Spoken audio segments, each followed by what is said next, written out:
welcome to Confidence Through Cabaret. My name is Heather. I'm so excited that you're here. Today, it's all about personal life. So in Confidence Through Cabaret, we look at personal life, work life, and stage life. And today we're looking at personal life. And realistically, those three lifelines are not completely different. They're all related. So we all have confidence in some parts of our life, and we have less confidence in other parts of our life. So we might feel very confident at work and not so confident socially, for example. We might feel very confident in our relationships and socially, but not so confident in maybe meeting other new people. So it might be that we want to improve our just one area of our life. It might be that we feel really great about our work life. We feel really great about our personal life, but we'd like to develop more of a stage life. And that doesn't have to be a literal stage. That could be, doing something like this, having a podcast, having a Facebook community, speaking on other people's Facebook communities, any number of ways that could be our stage. And so what we do is we look at where are we the most confident, where are we strongest, because we always start from where we're strong. That's the place to start. Start from your foundations where you're strong. And then we look at where would I like to build more confidence, or where would I like to be able to show up with more confidence. If it's maybe a social scene, then I'd like to be able to walk in and feel good, not feel good after I got there and found my friends and so on. And in my work life, I had a lot of travel involved, and as a training consultant, and it was always interesting to me how many people said they felt uncomfortable to be able to go to the bar in the restaurant, or even the restaurant itself, on their own. And I've always felt good about that. But there are other places where I would like to be able to show up with more confidence and feel comfortable. Taking a class, going to the gym, even those kind of places, showing up and feeling good about how we feel when we show up. And so we start from where we're strong, and then we look for what we aspire, and then we work through step by step together. So you can check out our masterclasses on confidencethroughcabaret.com. There's loads of information there. Obviously, there's a landing page where you'll find all of our YouTube videos or IGTV. You'll find all of our podcasts. You'll find podcasts where we've appeared.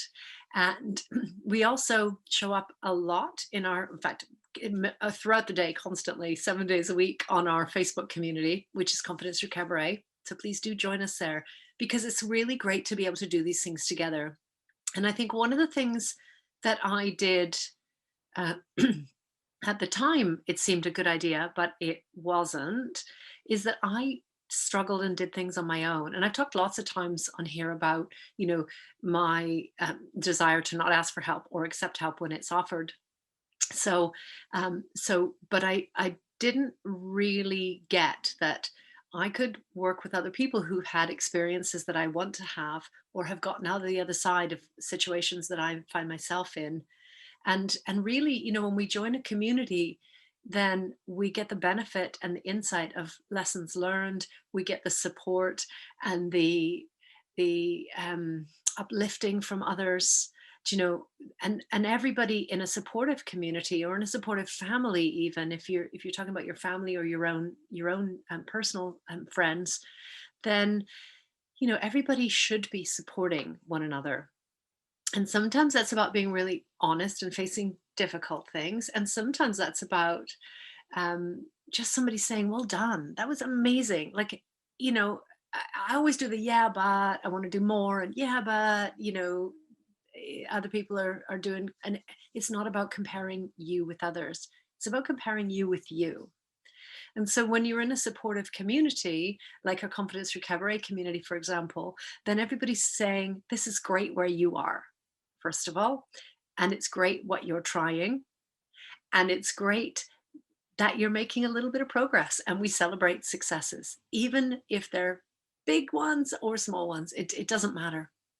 And so today I wanted to talk about, we featured yesterday on our Masterclass Monday, all about Amber Clyde's Dreamscaping Masterclass that she did for us. And you'll find that on confidencethroughcabaret.com. So you can check out the masterclass, and there's a workbook that goes along with it. And we talked all about, putting our hand on our heart and really knowing what we want and finding out our desires. And it's part of a bigger piece about who are you. And I've talked about this before on previous sessions about, on I think it was Focus on You Friday, where I said to you, just spend some time meditating and just really ask yourself the question, who am I? And then repeat the question again, who am I?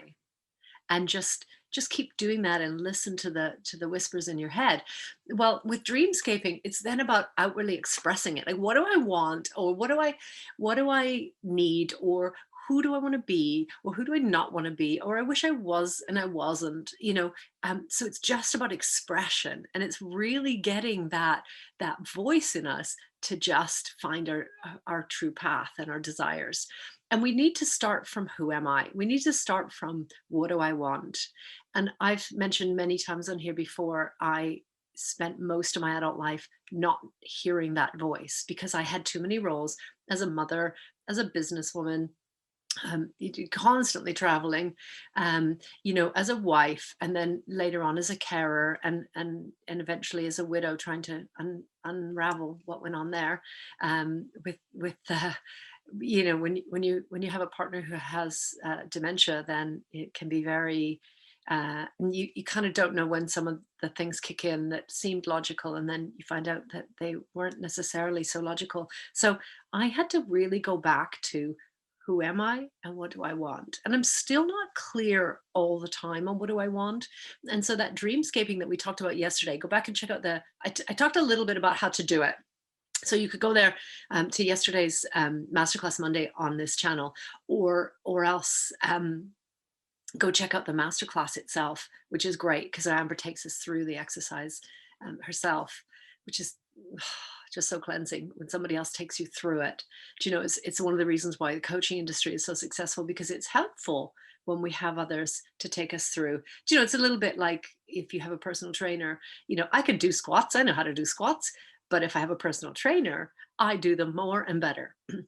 And it's the same kind of thing with this. When somebody else talks you through, when somebody else helps you do the work, then you're more likely to be honest with yourself, and you're more likely to go deeper and get richer content. So do check out the masterclass on confidencethroughcabaret.com.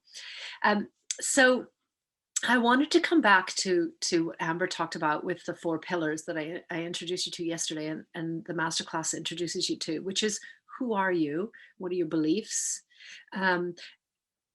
What kind of self-care do you do, and what kind of self-care do you need in order to raise your level of confidence to where you want it to be, and in the areas of your life that you want it to be in? And then it's about gratitude and forgiveness. Now, those are big topics, and there are small things that you can do to really kind of, find your way, and to really kind of, pull everything together so that you can get into the buzzword right now is alignment, and I love it, and I find it kind of annoying at the same time, because everybody's talking about alignment. It's like, okay, but how do I get that? Oh, you go into, it's like, okay, so let's do some practical exercises. So dreamscaping is a practical exercise to determine, what do I want, and what are my desires, and what do I wish I was and wasn't. And I will be doing that weekly practice for a while to look for patterns. But then after that, it's about self-care. And I talked again a little bit about this yesterday, but it's self-care in alignment with what you want, not just self-care. So I love cupcakes, but cupcakes are not going to self-care, are not going to be good for my self-care if they are not in alignment with my goals about accepting my body and feeling good about, wanting to exercise. Because I just never do. I enjoy it when I'm doing it. I enjoy it when I'm finished it, but I don't love getting for me. It's a battle every day to kind of get up, get in the clothes, and get started, and then it's fine. But the self-care needs to be in alignment with your goals. So it's even things like, if I use my example of exercising, then it's also about, so then I need to have the hot bath and the Epsom salts when my muscles are aching, and then I need to do things that allow me to rest. So I need to sit and meditate. And I also need to take days off. And so when I get in the zone of exercising, then I tend to not take days off because I'm in the self-care zone. And so that's not self-care anymore, because you do need rest days as well.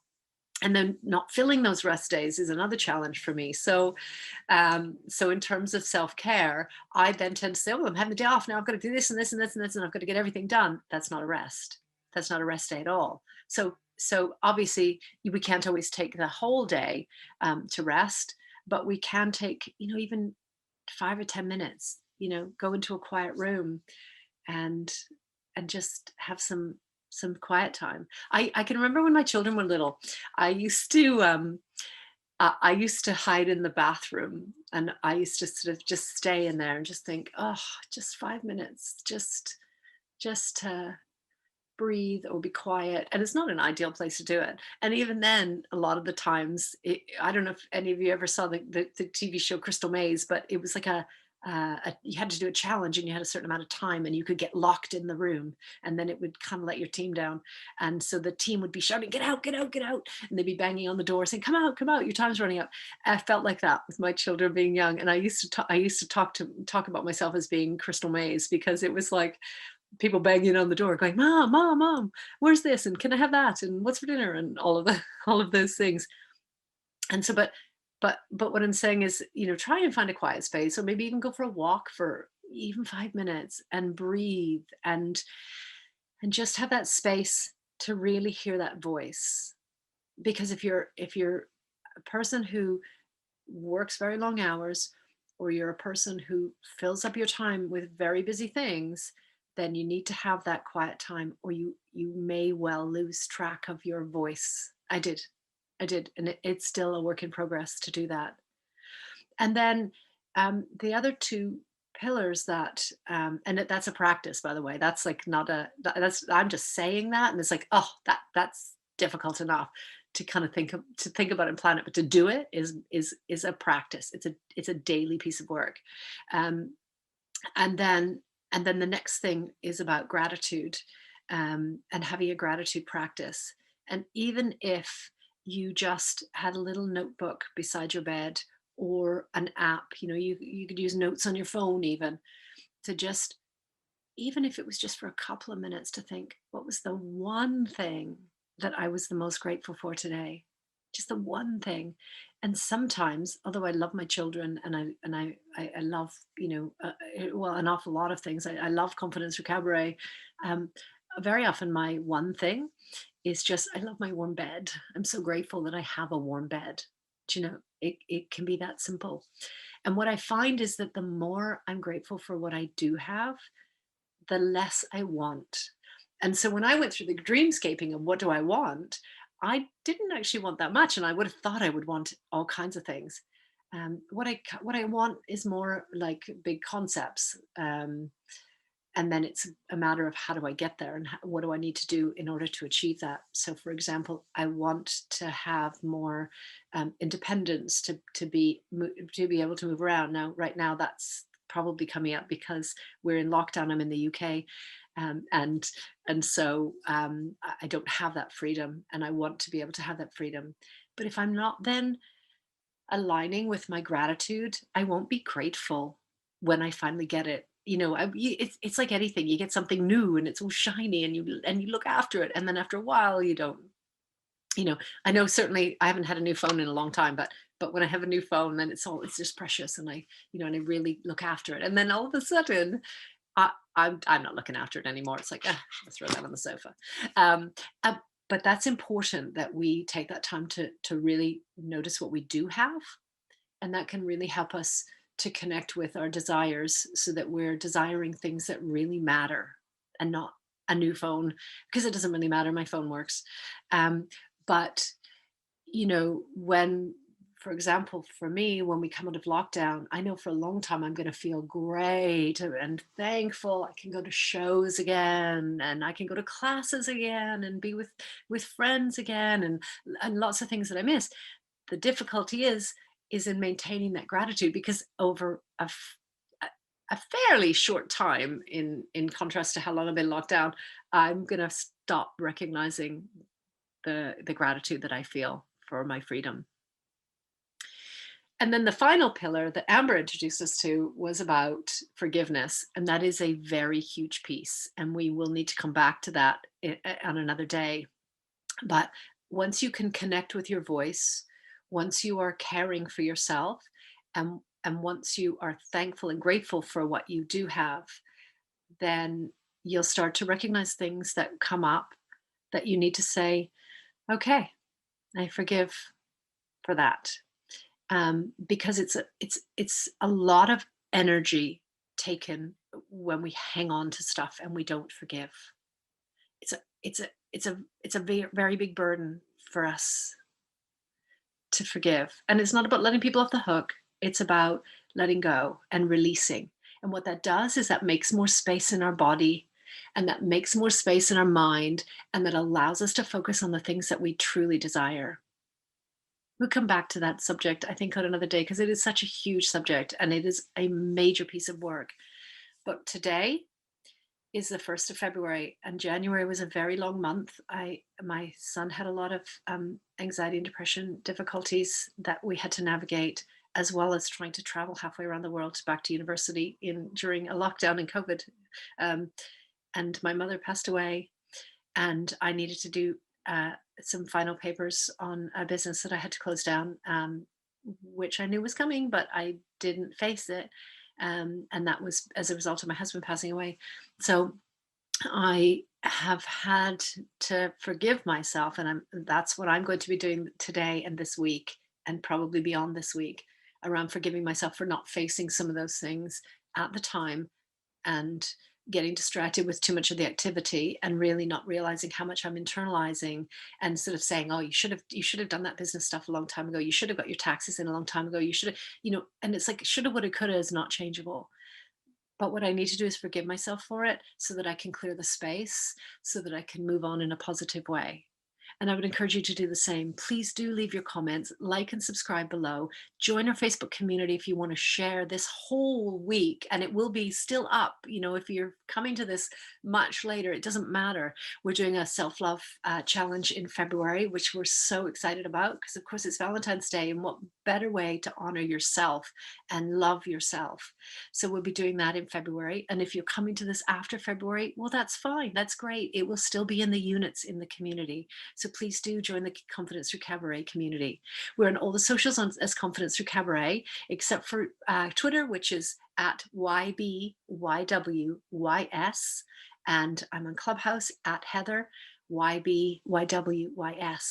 And those letters stand for our tagline that we live by, which is that it is your body, it's your world, and it's your stage. Thank you for joining me.